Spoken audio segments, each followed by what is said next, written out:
Welcome to the Classical Happy Hour. I'm your host, Martin Davids. This is the show where my guests and I talk about music while enjoying a tasty beverage. Then we try to play some music together. Today's guest is Heather Boehm. How you doing, Heather? I'm doing well. How are you? I'm good. It's nice to be here. So tell me just a little about how you became a musician and when you wanted to be one. I think I always wanted to be a musician.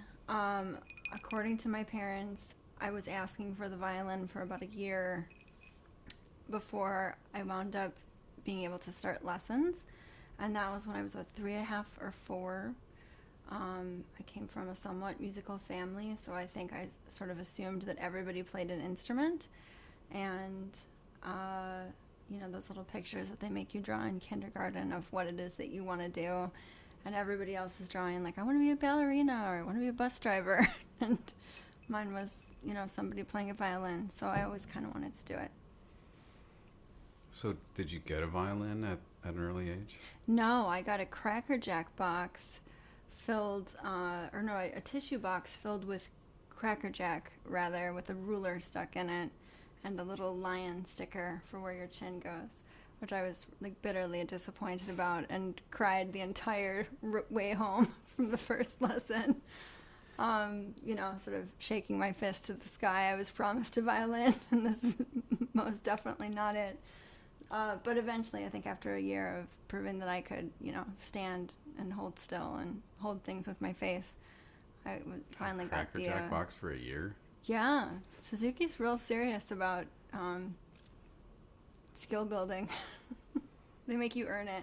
Wow. Or at least my teacher was. She was great. Yeah, she was hardcore. So you said that your family was somewhat musical. Does that mean they're like amateur musicians, or are there some professionals? Or there are some professionals. I think everybody has played an instrument in some sort of fashion. Some people don't anymore, but it was always it was part of my life growing up. And I, just remember people going off to rehearsals and concerts and everything like that. And so, yeah, it was part of my life from a pretty young age. Cool. So, you went to school for music at university, right? Mm-hmm. And when you were there, what did you think you were going to do after you graduated? Did you have any idea?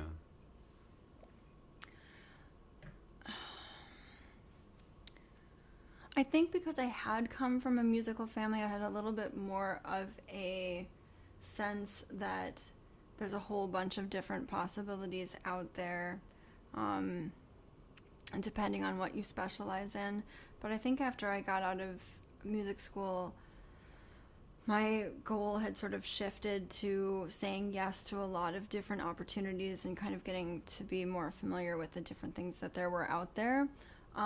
In a perfect world, I think if you had asked me at that point, it would have been that I wanted to play the violin to accompany singers and like the human voice. And I didn't really, it's not that I didn't have a preference, it's just that I equally enjoyed doing that if it was an opera or a pop song or, somebody cantering or things like that. It's just sort of an endless source of inspiration, I think. And I'm kind of endlessly fascinated by trying to emulate like the phrasing of singers and the different qualities and tone on the violin. So I think that was the particular goal, but I wouldn't have really cared if it had been, with a rock band or with an opera at that point. So, but you didn't want to get a symphony job? I took auditions for a while and I did quite a bit of, I guess, like freeway philharmonic stuff when I first got out of school, which was interesting. I mean, kind of terrifying and a little bit lonely too.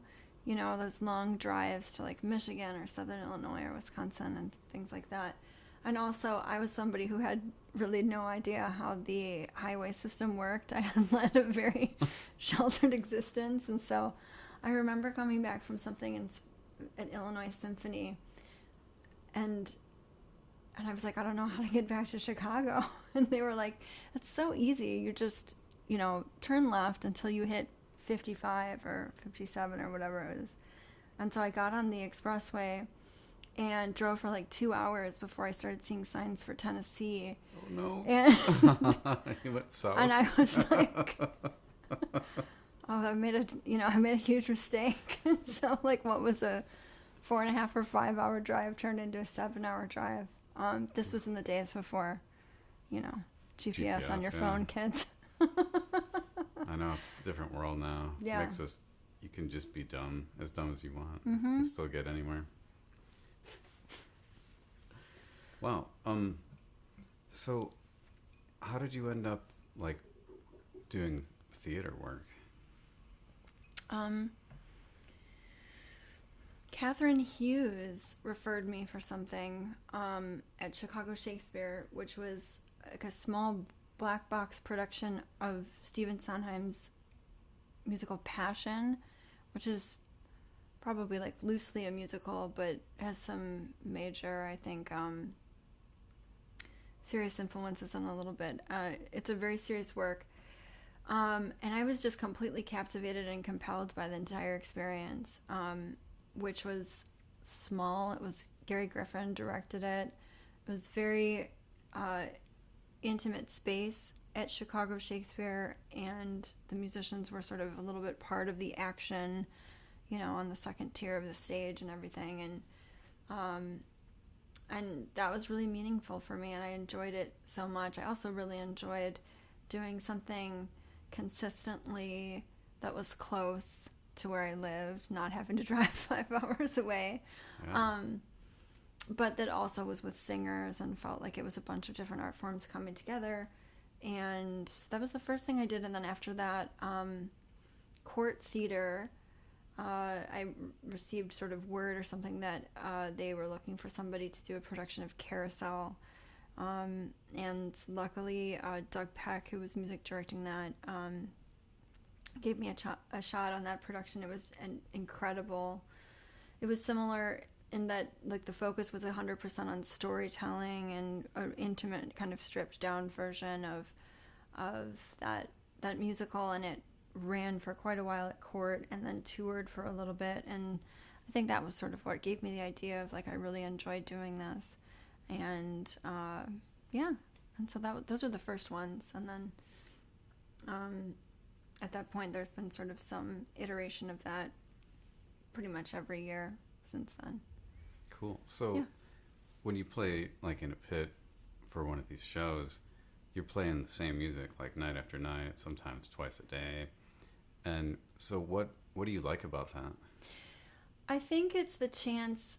Well, it might be the same notes on the page, but that doesn't mean it's the same music night after night, because you never know what's going to happen. In live theater, there's a different audience night after night, which is going to affect the timing of everything. Often you have swings and understudies going on, or people rotating through those principal roles, so that does keep you on your toes, and it doesn't feel like you're ever on an automatic pilot. And I think the thing that I find really compelling about that is the chance to take one piece and just continually see, I mean, how perfect can you get this? When you have 300, 500 shots at something, you can get incredibly granular and molecular about the kind of interpretation that you want to have, and the kind of, synchronization with the other instruments. And that, I guess I'm a person who finds that really, really interesting.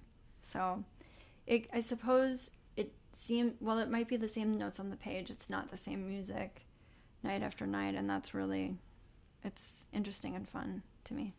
Yeah, I think anybody that's heard two different people sing the same song can verify that it's just not the same with this different person singing it, right? Completely.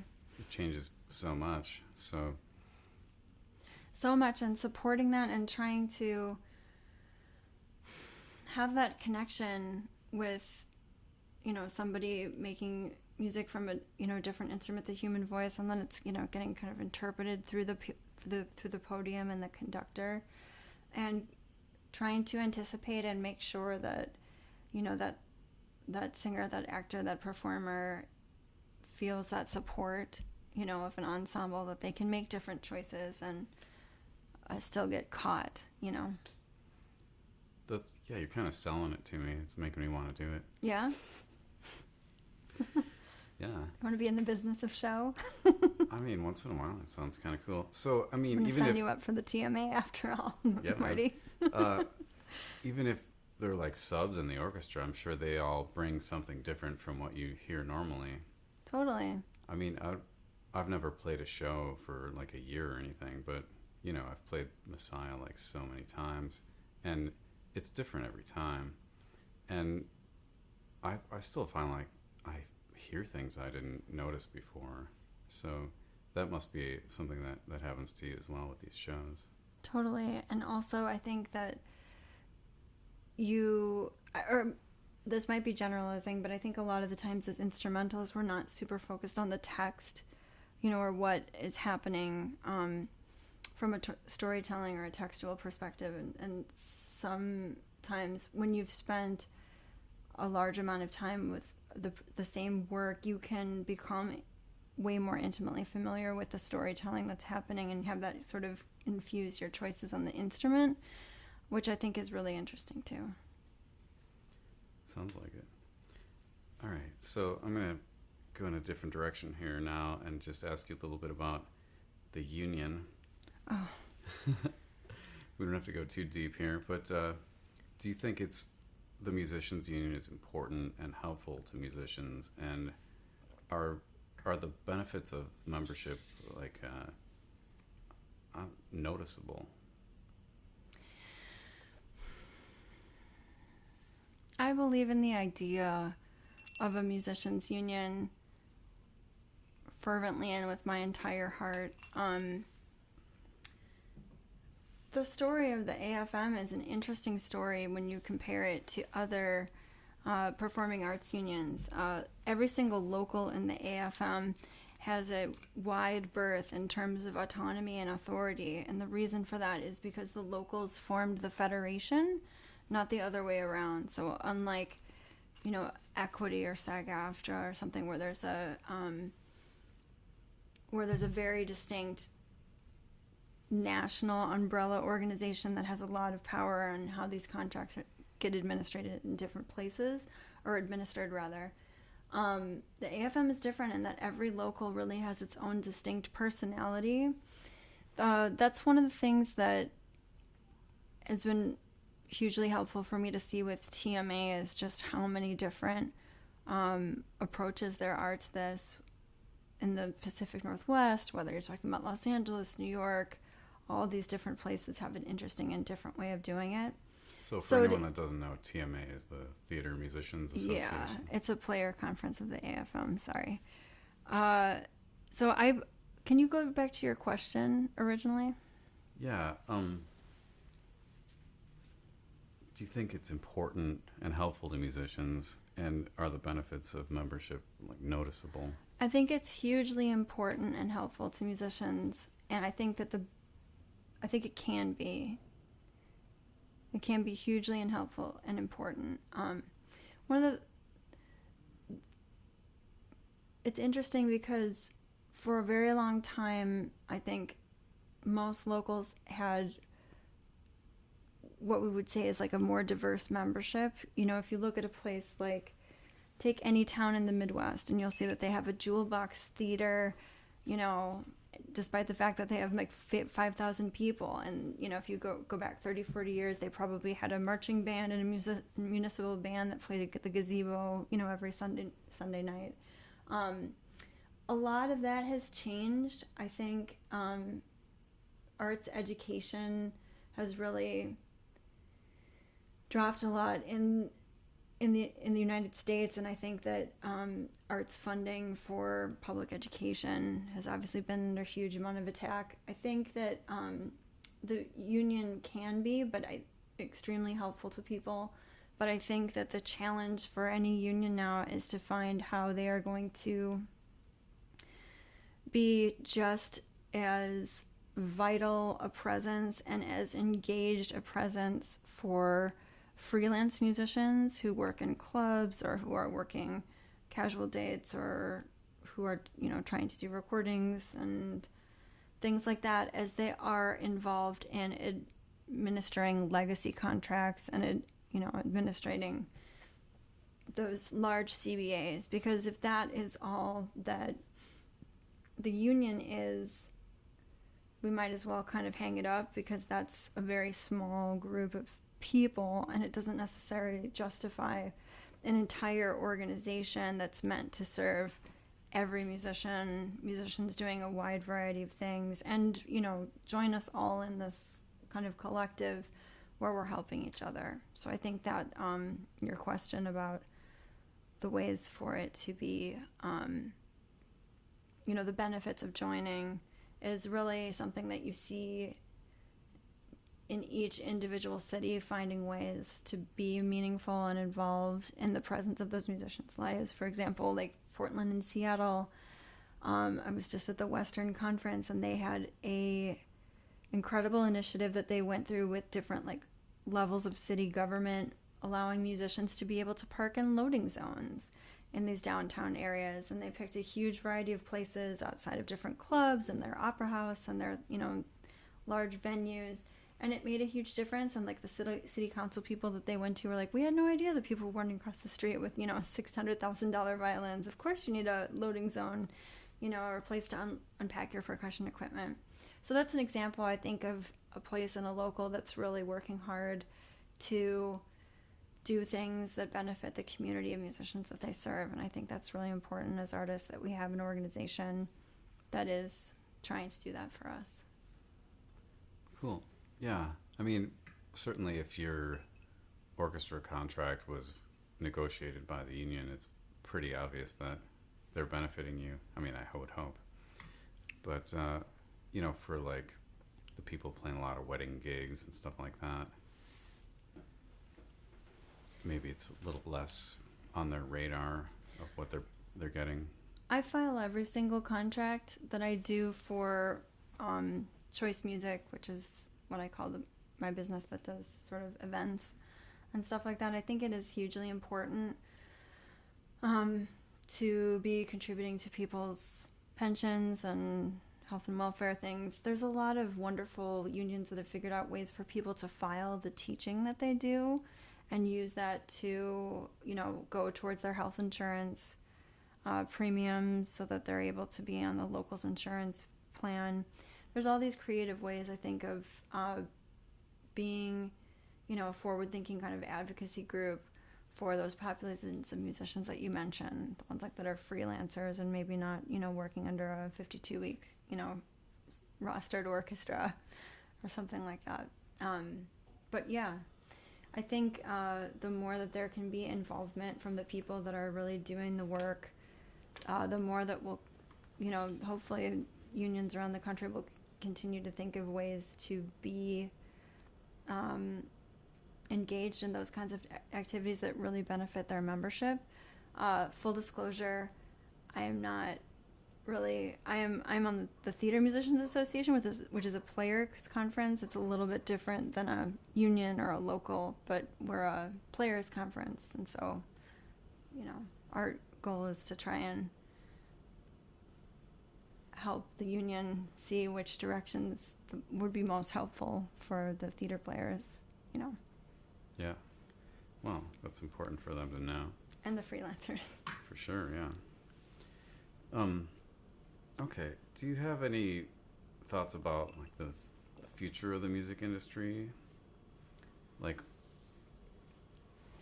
do you think is coming up? Our orchestra is gonna continue to have these big negotiations every 2 years and struggle, or is there some other thing that's going to come along? Or well, I think there's are you asking about coming out of the pandemic right now, this moment that we're in? Just any kind of trends that you see? I think right now there's two schools of thought.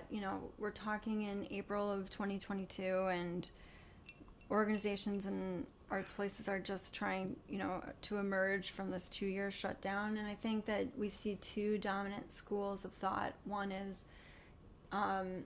do a short-term agreement that's maybe about a year that has a significant pay raise and wait before or to negotiate an actual successor agreement, and sit down and do the whole thing and negotiate the longer term and go in there and really get to the meat and the guts of all the terms and conditions.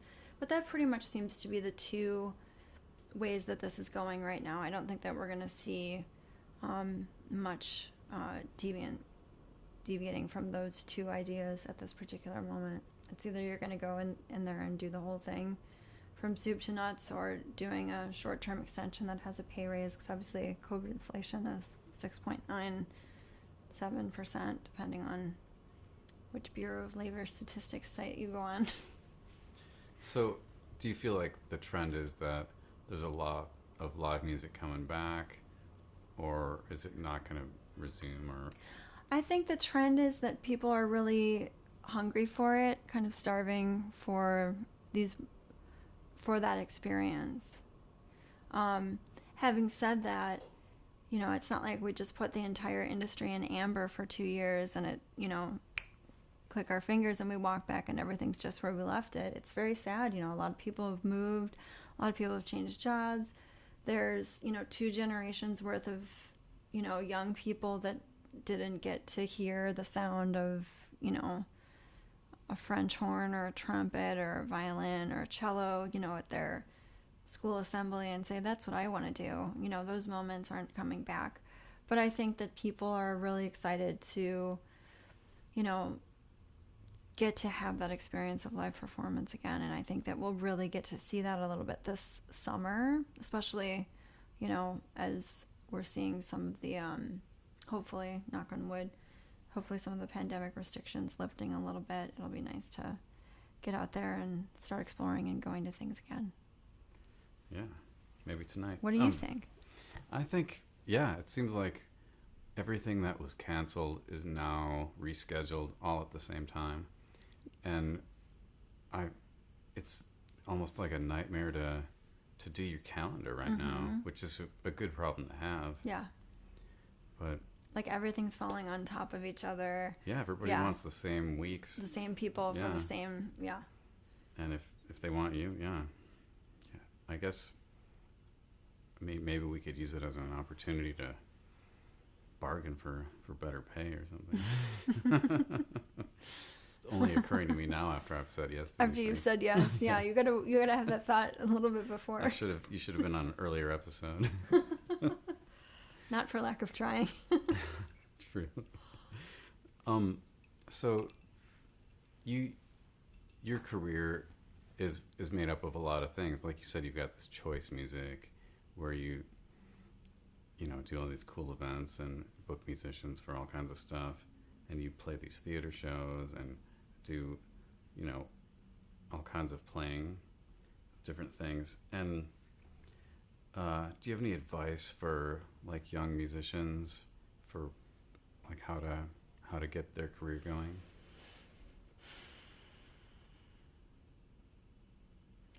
Yeah, I think there should be a period, and I think I shouldn't say should. Everyone always says don't tell people what they should do. I think consider, saying there's a saying in the actor world. It's called yes and. It's a rule of improv. Like, you've given me this, and I'm going to add this to it, and I agree, with what it is that you've established. I think there should be a period in most people's lives who are exploring music where they're kind of saying yes to a lot of different opportunities and sort of following those and seeing where they're going to lead, because there's so many, there's more things in heaven and earth, Horatio, that are found in your philosophy, whatever that quote is. There's so much more to this than I think most young musicians are aware of. We spend so much time alone. We spend so much time in the practice room, and it's hard to know that, like, oh, there's a person out there whose job is the copyist or the orchestrator, or there's somebody whose job is mixing, there's so many different things that people can do. So the more things that I think you say yes to, it's a really good thing. And then I would say find somebody who can be a mentor to you, not necessarily somebody who plays your exact instrument, but somebody who is who you respect and who's going to be watching out for your interests. Make sure, there's a way, I think, in which young musicians can be particularly vulnerable to all sorts of pernicious, bad influences. So making sure that, it's somebody who really has your best ideas or best interests at heart, that you can ask things when they come up, because you're not going to know. How could you know the answer to everything, or what you should do, or what are you going to do when you get double booked? Which thing should you take? Should you go to this festival or that one? But somebody that you can ask those questions to, who will have your best interests. And I would caution people that those people are not necessarily the people who are the most social media savvy. It might not be the person who's, posting on Instagram every single day, but, ask some people that you respect, if there's somebody who's, willing to take kind of an active interest in your career, so that you can have somebody as a resource, when you get into questions or tough situations. Yeah, I've definitely had to ask people things, especially contracting problems. Like the first time I booked 2 people for the same thing, I was like, oh my God, what do I do? What did you do? I think I called the one that I hadn't written it down, and I just said, I'm really sorry, I've double booked it, and then I sent her a box of chocolates, and it was like an Easter gig or something, and she was like, it's okay, I'm gonna take a long bike ride, Yeah. And it's totally fine. But I think, if you throw them some money, maybe that goes a long way. But yeah, I think the ability to, not just as a contractor, but just as a human, like, a lot of people, I think, have lost the ability to make a sincere apology. An apology that isn't like, I did this because this, or here's the explanation, or here's the excuse. Yeah, but blaming this and that. But it's just like, I messed up, not an ego thing, and it's going to happen. And, I'm sorry that it happened, and here's what I, can do to set it right, is always a good thing. I still remember the first day that I had 2 groups out at the same time, and I just remember sitting in this parking lot looking at like a beautiful Midwestern fall day, like blue sky, white puffy clouds, and just being like, I'm so nervous. I can't believe I'm responsible for these 2 separate things at the same time. Now, obviously it happens more often, but it was a weird feeling the first time. I bet, yeah. Okay, so do you have anything cool coming up that... So many cool things. Oh my gosh, wonderful new blues show coming into Writers Theater up in Glencoe. It's going to be fabulous this summer. The Goodman is roaring back with Life After. That'll start in June, running through the end of July. Off the top of my head, a lot of things going on with TMA right now, obviously.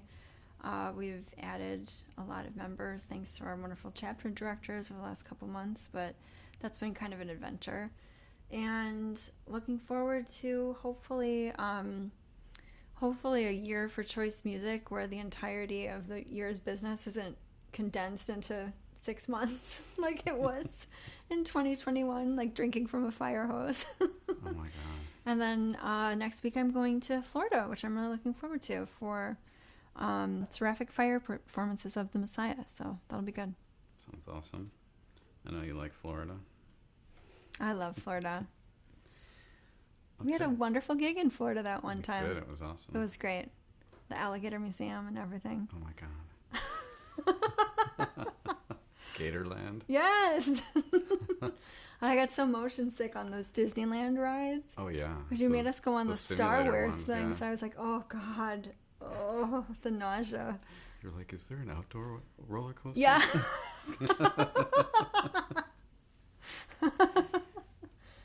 So that I could feel the wind on my face instead of being locked in this container in front of the screen.